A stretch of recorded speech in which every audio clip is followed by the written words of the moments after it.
নমস্কার বন্ধুরা, অর্চনা রান্নাঘরে আপনাদের সকলকে স্বাগত। আজকে আমি কুঁদরি এবং আলু দিয়ে দারুণ একটি রেসিপি নিয়ে চলে এসেছি। আশা করি রেসিপিটি আপনাদের সবার খুব ভালো লাগবে। এই রেসিপিটা বানাবার জন্য আমি একটা গোটা কুঁদরিকে 4 ভাগে চিড়ে নিয়েছি, আর এখানে দুটো বড় সাইজের আলুকে ছোট ছোট করে কেটে নিয়েছি। এবার এগুলোকে একে একে ভেজে নেব। গরম হয়ে গেছে, কুঁদরিগুলো দিয়ে এবার ভেজে নেব।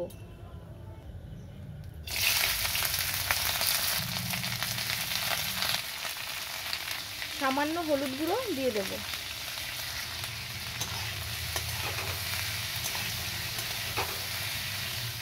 ভাজা হয়ে গেছে, এবার কুঁদরিগুলোকে তুলে নেব।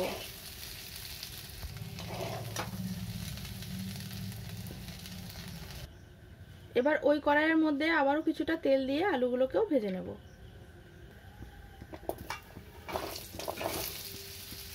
এর মধ্যে দিয়ে দেবো সামান্য হলুদ গুঁড়ো আর সামান্য নুন। এবার আলুগুলোকে ভেজে নেব। ভাজা হয়ে গেছে, আলুগুলোকেও তুলে নেব।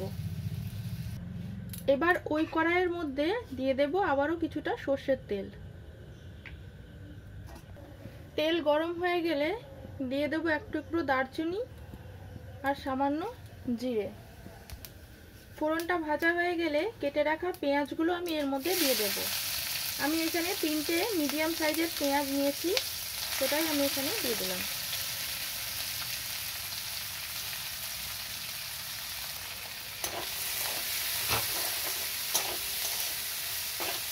পেঁয়াজগুলো ভেজে নেব। ভাজা হয়ে গেছে, এবার এর মধ্যে আমি আদা রসুনের পেস্টটা দিয়ে দেব।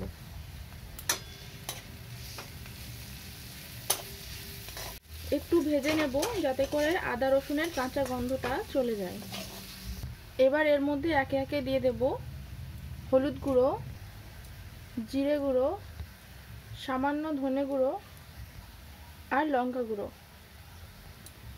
এবার এগুলো খুব ভালো করে মিশিয়ে নেব। আমি এখানে 1 চামচ করে হলুদ গুঁড়ো আর জিরের গুঁড়ো দিয়েছি। ঝালটাও আমি এখানে কম দিয়েছি। আপনারা যদি ঝাল খেতে বেশি পছন্দ করেন তাহলে ঝালটা বেশি দেবেন।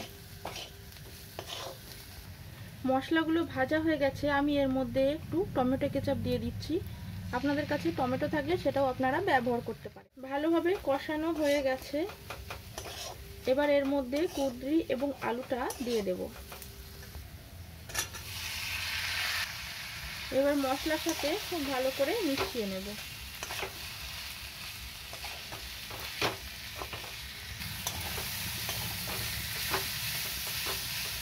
দেব পরিমাণ মতো জল। এর মধ্যে খুব বেশি জল ব্যবহার করব না। এবার এটাকে 3 থেকে 4 মিনিটের জন্য ঢাকা দিয়ে কিছুক্ষণ হতে দেব। ফিরে এলাম 3 মিনিট পর। কুঁদরি এবং আলু দুটোই খুব ভালোভাবে সেদ্ধ হয়ে গেছে। এবার এর উপর থেকে গরম মশলা ছড়িয়ে দেব আর দিয়ে দেব ধনেপাতা কুচনো। এবার নেড়ে চেড়ে নামিয়ে নেব।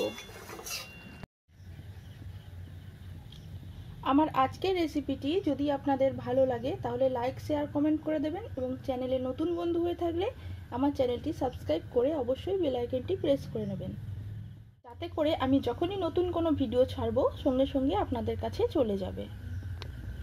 দেখা হবে পরের কোনো ভিডিওতে। ভালো থাকবেন, সুস্থ থাকবেন।